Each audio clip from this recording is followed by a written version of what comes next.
हम और आप अमेरिका के अटलांटा में कल राम जन्मोत्सव गए तो कितना आनंद हुआ। सोचिए जिस क्षण राम जी अवतार लिए होंगे उस समय कितना आनंद हुआ है। अब व्याख्या है, गोस्वामी जी कहते हैं वह सुख नहीं बताया जा सकता, वह संपत्ति नहीं बताई जा सकती। आपसे एक निवेदन करूंगा,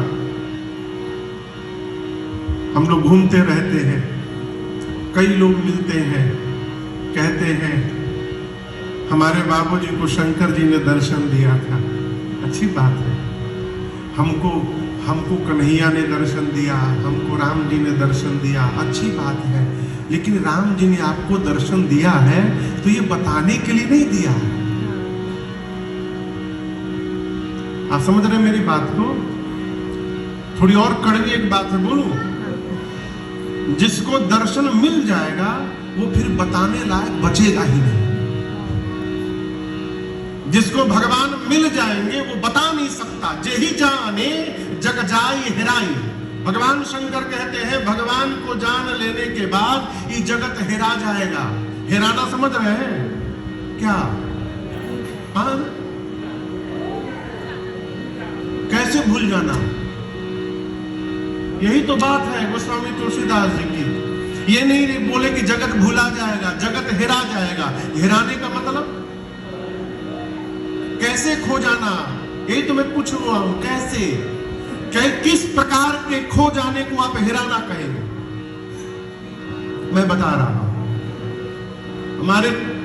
हमारे टीम में कलकत्ता में, भारत में हमारे टीम में एक पंडित जी हैं, आप लोग यूट्यूब पे देखे होंगे।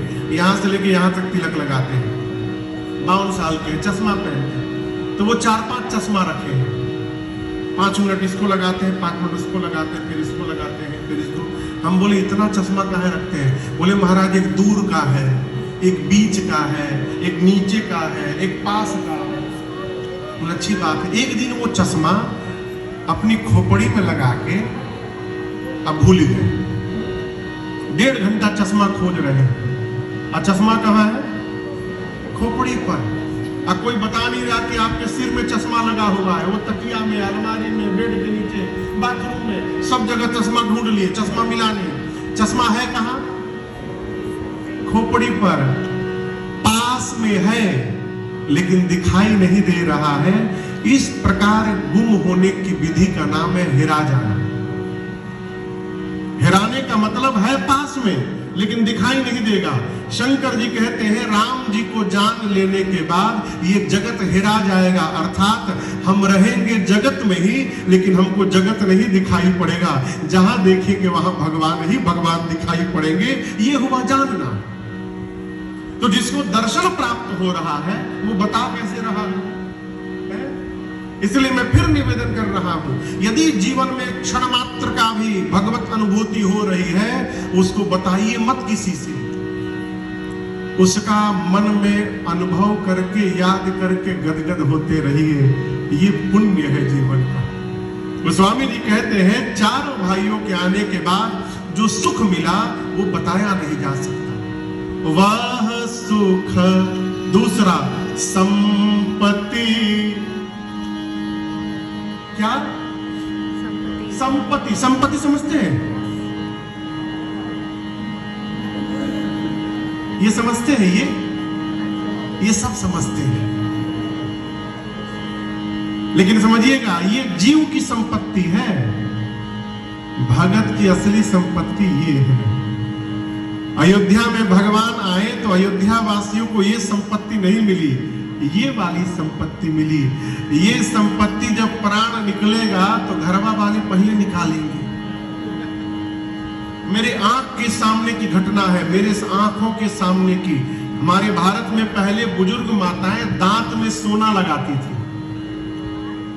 जो पुराने लोगों को उनको याद होगा, दांत में सोना। 85 साल की माई, उनके 2 दांत में सोना लगा था। प्राण निकला, दाह संस्कार करने के पहले उनका अपना बेटा पत्थर लेके मार के दतवा निकाल दिया। मेरे सामने की घटना है। बोला ये जल जाएगा, बेकार हो जाएगा। दांत माई का निकाल लिया, क्यों? उसमें सोना लगा था। है? अब सोचिए दांत में है वो निकाला जा रहा है, तो जो आपके जेब में रहेगा उसका क्या होगा? ये संपत्ति यही धरी की धरी रह जाएगी, साथ में यदि जाएगा तो ये वाली संपत्ति ही जाएगी जो जीवन भर आपने समेट लिया है। ये संपत्ति अयोध्या वासियों को प्राप्त हुई। हमारे भारत में एक महात्मा है, कई महात्मा हजारी माला जपते हैं। हजारी माला समझते हैं आप लोग? इस माले में 27 मन का है, इसको सुमिरनी कहते हैं। 27 दाने हैं। 4 बार जब इसको कर लीजिए तो 108 होता है, एक माला पूरा होता है। ये दोनों सुमिरनी है 27 मनके के।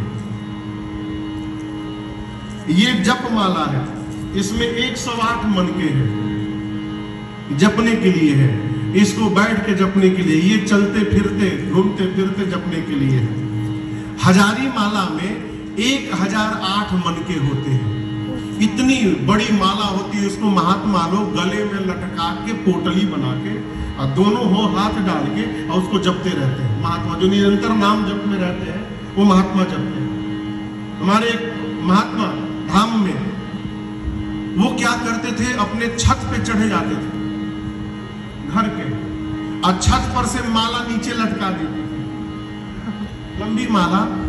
और कैसे जपते थे? ऐसे ऐसे नहीं जपते थे, उसको पकड़ के राम राम, एक बार राम बोलकर 150-200 खींच देते थे। ऐसे एक एक नहीं जपते थे, राम राम राम राम राम राम। किसी ने कहा बाबा हम तो आज तक देखे ऐसे ऐसे जपते हैं, पहली बार आपका स्टाइल दिखाई पड़ा ऐसे जपने वाला, राम राम। बोले तुम मूर्ख हो, यहाँ राम नाम की लूट मची है, जितना लूट सकते हो लूट लो, नहीं तो बाद में कंगाल रह जाओ। जब तक तुम एक लूटोगे तब तक हम 150 लूट लेंगे। ये है संपत्ति। गोस्वामी जी कहते हैं भगवान के आने के बाद वह सुख संपत्ति समय समाजा।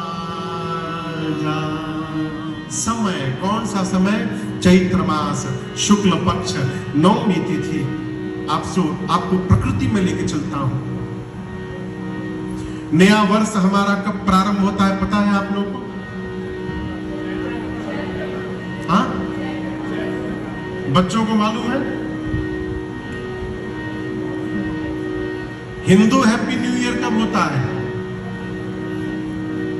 1 जनवरी को नहीं होता है। अच्छा आप बताओ 1 जनवरी को क्या नया है, हमको ये समझा दो। अमेरिका में चले जाओ, न्यूयॉर्क साइड में कुड़कुड़ाते मिलेंगे 1 जनवरी को। पूरा न्यूयॉर्क, पूरा शिकागो बर्फ से ढका रहता है ना। सारे पेड़ पौधे सूखे बंजर रहते हैं। क्या नया है? जब सनातन धर्म में नया वर्ष प्रारंभ होता है चैत्र मास शुक्ल प्रतिपदा से, उस दिन पूरी प्रकृति नहीं रहती है। खेत में नया फल अनाज आया रहता है, बाग में नए नए पत्ते आए रहते हैं, नया फल निकला रहता है, चारों तरफ सुगंध रहता है, दो रस शीतल मंद सुगंध हवाएं बहती है। पूरी प्रकृति नवीनता के साथ मेरे रघुनाथ जी के स्वागत के लिए खड़ी रहती है। वो हमारा नूतन वर्ष होता है। वो समय गोस्वामी जी कहते हैं वर्णन नहीं किया जा सकता। वह सुख संपत्ति समय, और चौथा है समाज। भगवान अवतार लेते हैं अयोध्या में, तो आपको बताऊं 3 लोक 14 भुवन के जितने तीर्थ हैं, सारे तीर्थ वहां दर्शन करने जाते हैं। कहां? अयोध्या में। गोस्वामी जी कहते हैं कि जेहि दीन राम जन्म श्रुति गावहि, जेहि दीन राम